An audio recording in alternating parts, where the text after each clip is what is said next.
চলে গেলেন না ফেরার দেশে।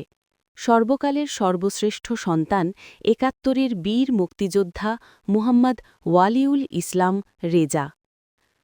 মানিকগঞ্জ জেলা প্রতিনিধি আজাহার হোসেনের প্রতিবেদনে বীর মুক্তিযোদ্ধা মরহুম ওয়ালিউল ইসলাম রেজার স্মরণে রাষ্ট্রীয় মর্যাদায় সশস্ত্র সালাম দিবে। সশস্ত্র সালাম।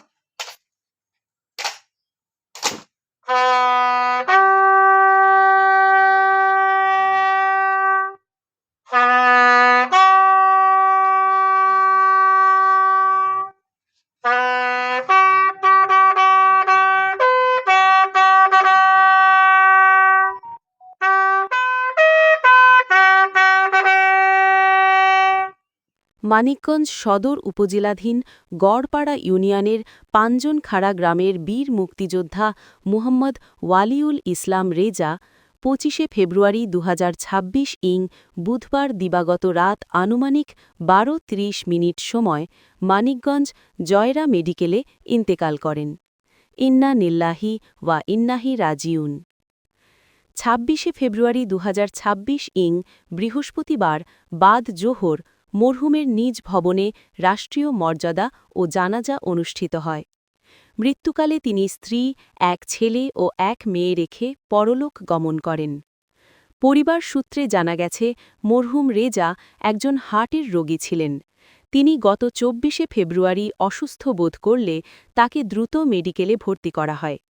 দুদিন চিকিৎসা থাকার পর গত রাতে তিনি মৃত্যুবরণ করেন।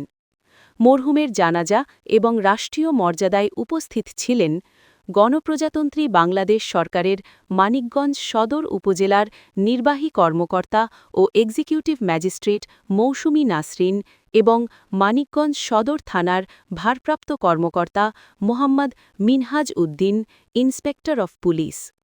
অপারেশন বীর মুক্তিযোদ্ধার জানাজায় আরও উপস্থিত ছিলেন বীর ওবায়দুল ইসলাম ইয়াকুব, বীর মুক্তিযোদ্ধা কাজী আবুল হোসেন, বীর মুক্তিযোদ্ধা আবুল হাশেম মাস্টার, বীর মুক্তিযোদ্ধা মুহাম্মদ এমদাদ হোসেন, বীর মুক্তিযোদ্ধা খলিলুর রহমান, বীর মুক্তিযোদ্ধা আসাদুজ্জামান, বীর মুক্তিযোদ্ধা মুহাম্মদ ওয়াজেদ আলী, বীর মুক্তিযোদ্ধা মুহাম্মদ তমশের, বীর মুক্তিযোদ্ধা মুহাম্মদ আব্দুল হালিম, বীর মুক্তিযোদ্ধা মুহাম্মদ কুদ্দুস মিয়া, বীর মুক্তিযোদ্ধা মুহাম্মদ আব্দুল হালিম, বীর মুক্তিযোদ্ধা মুহাম্মদ ফজলুল, বিশিষ্ট ক্রীড়াবিদ মুহাম্মদ মোশাররফ হোসেন বাদল সহ এলাকার গণ্যমান্য ব্যক্তিবর্গ এবং সর্বস্তরের জনগণ।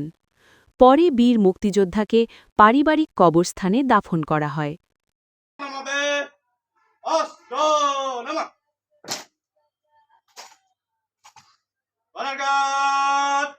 কাঁধে অস্ত্র নিবে, কাঁধে অস্ত্র